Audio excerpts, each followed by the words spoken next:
नमस्ते, मैं राजनंद और आज मैं बात करने जा रहा हूँ माता महाकाली के बारे में। और इससे पहले मैंने 10 महाविद्याओं के बारे में आपको अलग-अलग बताया।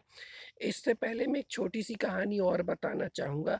10 महाविद्याओं का सबसे पहले प्राकट्य कहाँ होता है?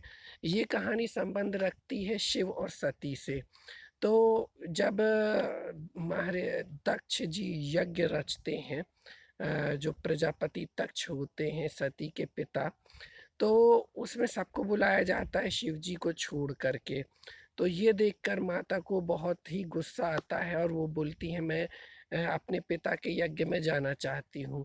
अब क्योंकि शिव त्रिकालदर्शी है, वो मना करते हैं कि आप वहाँ मत जाइए, ये हमारे अपमान के लिए ही यज्ञ किया जा रहा है। तो माता बोलती हैं कि मैं वहाँ ज़रूर जाऊँगी। वहाँ पर आपको जो अधिकार मिलना चाहिए, आपको जो उचित स्थान मिलना चाहिए, वो मैं दिलाऊँगी, और अगर वो नहीं मिलता है तो मैं दक्ष यज्ञ का विनाश कर दूँगी। तो माता के 100 नामों में से एक नाम, माता का नाम दक्ष यज्ञ विनाशिनी भी उन्हें कहा जाता है। तो अब शिव जी मना कर देते हैं वहाँ जाने के लिए माता को। तो जब शिव जी मना कर देते हैं और उनको मना करके जाने लगते हैं, तो उनकी 10 महाशक्ति उनके चारों ओर प्रकट हो जाती हैं। तो शिव जी बोलते हैं, ये क्या है?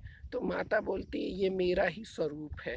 तो इस तरह से सर्वप्रथम प्राकट्य होता है 10 महाविद्याओं का, अलग-अलग सभी महाविद्या। और इनमें से मैंने 9 की 9 महाविद्याओं की कथा आपको अलग-अलग वीडियो के माध्यम से बताई हुई है।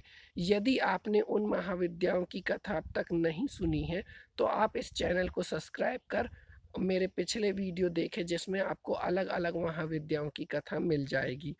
अब मैं आता हूँ पहली महाविद्या महाकाली के बारे में। अब यहाँ पे जब काली शब्द आता है, तो काली शब्द काल से भी रिलेटेड होता है, जो समय पर जीत पाले। ये तो थोड़ा दार्शनिक और आध्यात्मिक अर्थ हो गया। काली यानी समय पर नियंत्रण करने वाली शक्ति, जो काल से परे है, काल को नियंत्रित करती है। दूसरा काली अर्थात काल का भी काल, जैसे महाकाल कहा जाता है, वैसे महाकाली होती हैं, उनका ही अंग। अब बात की जाती है काली में, कई प्रकार की काली होती हैं, जिसमें सर्वश्रेष्ठ होती है महाकाली।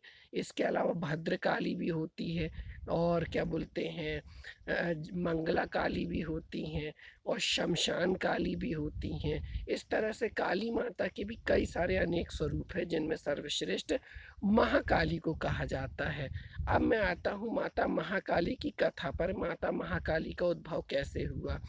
तो दारुण नाम का एक दैत्य था, उसने ब्रह्मा जी का तप किया और उसने ये वरदान मांगा कि मैं केवल किसी स्त्री के हाथों से मारा जाऊं, क्योंकि उसको यह अभिमान था कि जब पुरुष मुझे नहीं मार सकता तो स्त्री कैसे मार पाएगी। तो जब सारे देवता हार जाते हैं, तो वो जाते ब्रह्मा जी के पास, वो अपने वरदान का वर्णन करते हैं और फिर जाते शिव जी के पास। शिव जी माता पार्वती को ये सब वृत्तांत सुन के इशारा करती हैं, तो माता पार्वती अपना एक अंश शिव जी में प्रवाहित करते हैं, और फिर शिव जी अपने तीसरे नेत्र से माता महाकाली को पार्वती जी के अंश को मिला करके प्रकट करते हैं। तो इस तरह होता है माता महाकाली का उद्भव। इसके अलावा माता महाकाली की जयंती जो हम मनाते हैं, वो मनाते हैं नरक चतुर्दशी के दिन, दीपावली के एक दिन पहले, अमावस्या के दिन माता महाकाली की जयंती कहलाती है। तो ये था माता महाकाली का वर्णन। तो मैं चाहूँगा आप इस वीडियो को लाइक कर ज़्यादा से ज़्यादा शेयर करें, ताकि माता की महिमा ज़्यादा से ज़्यादा लोगों के पास पहुँचे। इस चैनल को सब्सक्राइब करें। जय माता दी, हर हर महादेव, धन्यवाद।